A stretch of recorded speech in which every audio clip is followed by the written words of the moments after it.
Hello, everyone. My name is Melissa Chen, and today I will be discussing Miracle on Cell Number 7. As a general trigger warning, this presentation contains mentions of rape, pedophilia, and murder, so please be wary of continuing. In addition, I will be divulging spoilers for the plot and the ending of this film. Miracle on Cell Number 7 was directed by Lee Hwang Kyung and was released on January 23rd, 2013. It stars Ryu Seung-ryung as Yoongu, Kao Soo-woo as a young Ye-sung, and Park Shin-hye as adult Ye-sung. This film is based on the real-life story of Jung Won-sup, who was accused of strangling and raping an elementary school girl in 1972. A false confession was tortured out of him, and he was sentenced to life in prison. He spent 15 years there and appealed multiple times before finally being released in 2005. Because of its moving plot and likable characters, Miracle in Cell Number 7 is currently the seventh highest grossing Korean film of all time, despite having a small budget and no big stars, and was nominated for and won multiple awards. There have also been multiple adaptations of this film in other countries and languages. Throughout this presentation, I will be bringing up the following themes: food as a sign of love, father daughter relationships, mental disabilities, and the criminal justice system in South Korea. This film follows a mentally disabled father, Yoongu, and his 7-year-old daughter, Yesung, in the form of a flashback. He is falsely accused of molesting and murdering the young daughter of the police commissioner and sent to jail to await trial. In reality, she had slipped and hit her head on the ground and he was trying to save her. The pair is heartbroken at being separated. When Yoongu first arrives in jail, he is reviled for his crimes. However, he saves the life of one of his cellmates and the prison warden during his time there, and they begin to realize that he is a good person and innocent of his crimes. Because they are in Yoongu's debt, his cellmates conceive a plan to sneak Yesung into the jail to visit him. Along the way, the other prisoners and even some of the guards are moved by Yoongu's innocent kindness and Yesung's pureness and joy. Despite all the efforts of the warden and the prisoners, in the end, Yoongu is convicted of murder and sentenced to death. In the present day, a grown-up Yesung passionately argues for his conviction to be overturned posthumously.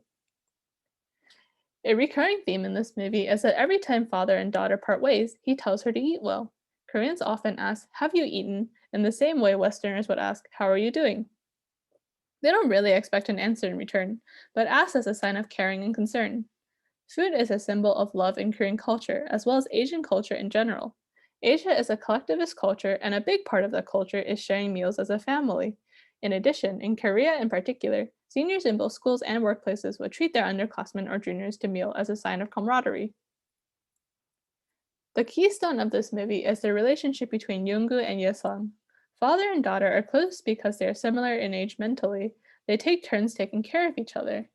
For example, she reminds him to eat and stay warm when she sends him off to work every morning. In turn, Yoongu is devoted to his daughter, making sure she eats well and studies hard. Yesung knows her father's habits very well, and a recurring motif in the movie is her counting to 3 every time her father walks away, because she knows that is when he will turn around to do their ritual silly dance before parting ways. On the flip side, because Yoongu is unable to grasp many advanced concepts necessary for adult life, Yesung also has to raise herself and mature faster. She is the one who goes to the bank and handles the electricity bill. Their relationship is an example of a healthy father-daughter bond. There is no mother in their family, so they don't have the typical nuclear family of the father being the breadwinner and the mother being the caretaker. Both of them end up fulfilling both roles.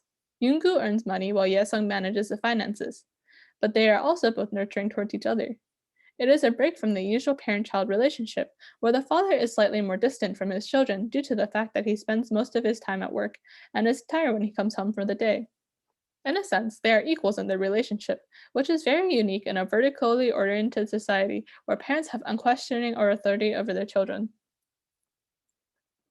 Yungu's main characteristic is that he is mentally disabled and has the mind of a 6-year-old. He has visible cues that alert others of his disability, such as stuttering and facial tics. This movie explores how he navigates life in a unique way due to his mental disabilities.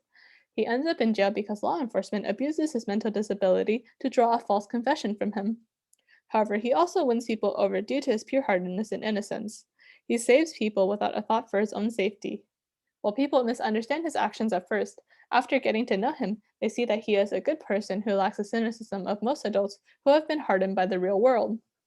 In Korea, people don't outwardly discriminate against those with disabilities. However, they do partake in microaggressions. People with disabilities are essentially shunned or excluded from society. These microaggressions are difficult to judge and punish due to the fact that it is a gray line.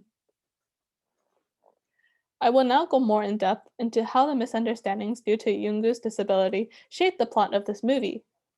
The first time Yoongu met the commissioner's daughter, he ruffled her hair and called her pretty. It is a gesture of affection he does often with Yesung, and he thinks it is innocent. However, the girl's mother and the store owner see him as a pervert.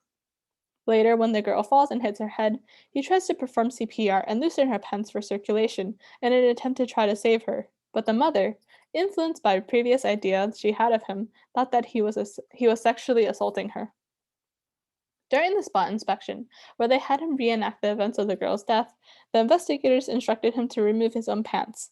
Even though that wasn't actually what happened, they collected evidence based on their biased perspectives of what they think happened.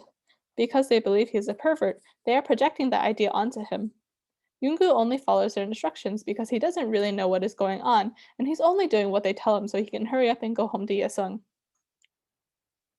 In South Korea, when the accused is arrested, they are brought to trial where they are tried and sentenced by a judge or a judicial panel.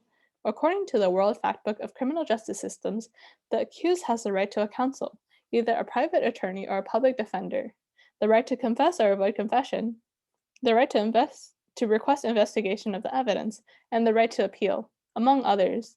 These are the few that are most relevant to the film. During the trial, Yoongu was given a national lawyer to defend his case. Yoongu didn't know he had the right not to confess, so he confessed falsely that he had committed the crimes he was accused of. When Yesung is grown up and becomes a lawyer of her own, she appeals the conviction posthumously, and she also contests the method through which the damning evidence was gathered. The initial confession Yoongu made was under duress. The investigators beat him and told him that if he did whatever they told him to, he would be allowed to go home faster. In the screen cap on the slide, the prison warden, who realizes that Yoongu is indeed a good person, demands the lawyer to re examine the original confession.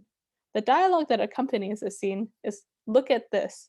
Yoongu is not smart enough to write this," showing the police officers who arrested him either influenced or coerced his false confession. Before the conviction trial, the commissioner threatens Yoongu and says that if he doesn't confess, he will then kill Yesung. Yoongu later confesses and sacrifices himself to save his daughter. Even Yoongu's attorney tells him to confess and to get it over with. His attorney is a national lawyer, so he probably doesn't want to be seen as publicly defending someone who supposedly killed the commissioner's daughter. Miracle in Cell Number 7 is a moving film that follows a unique and remarkable character, while at the same time depicting and criticizing important facets of Korean society. If you have not yet seen this film, I strongly encourage you to watch it. And make sure you bring lots of tissues when you do. Thank you for listening to my presentation.